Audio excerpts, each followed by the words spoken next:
ধীরে ধীরে কালুরঘাট যেন পর্যটন নগরীতে রূপ নিচ্ছে।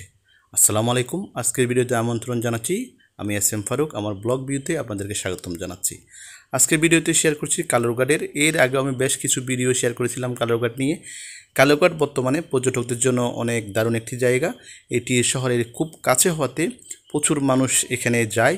বিশেষ করে বন্ধের সময় এখানে প্রচুর মানুষের আনাগোনা হয়। শুক্রবারে প্রচুর মানুষ হয়। এখানে গেলে একসাথে অনেক কিছু দেখা যায়।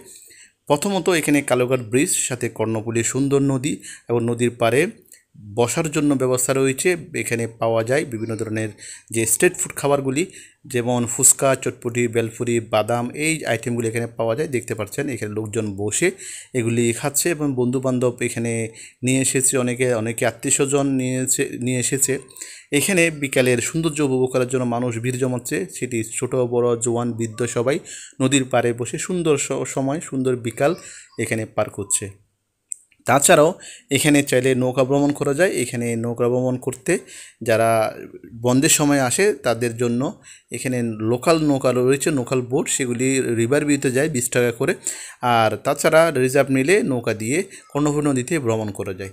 এই সুন্দর জায়গাটি চট্টগ্রামের কালুরঘাটে ব্রিজের নিচেই হয়েছে এবং ব্রিজের আশেপাশে এই সুন্দর দৃশ্য কর্ণফুলী নদী দিয়ে উপভোগ করার জন্য প্রচুর মানুষ এখানে আসে। তো আপনারা যারা যেতে চাচ্ছেন তারা চাইলে খুব সহজে যেতে পারেন। এটি চট্টগ্রাম শহর থেকে বিশেষ করে 2 নম্বর গাড়ি, 1 নম্বর গাড়ি যেগুলি রয়েছে সেগুলি দিয়ে সরাসরি কালুরঘাট গিয়ে ওইখান থেকে আপনারা যেতে পারেন। খুব সহজ কিন্তু এটা যোগাযোগ ব্যবস্থা, যেহেতু চট্টগ্রাম বোয়ালখালীর যে মাঝামাঝি অবস্থান, এটি যে কোনো জায়গা থেকে খুব সহজে আসা যায়। কালুরঘাট ব্রিজ পড়লে যে কোনো গাড়ি আপনাকে নিয়ে যাবে।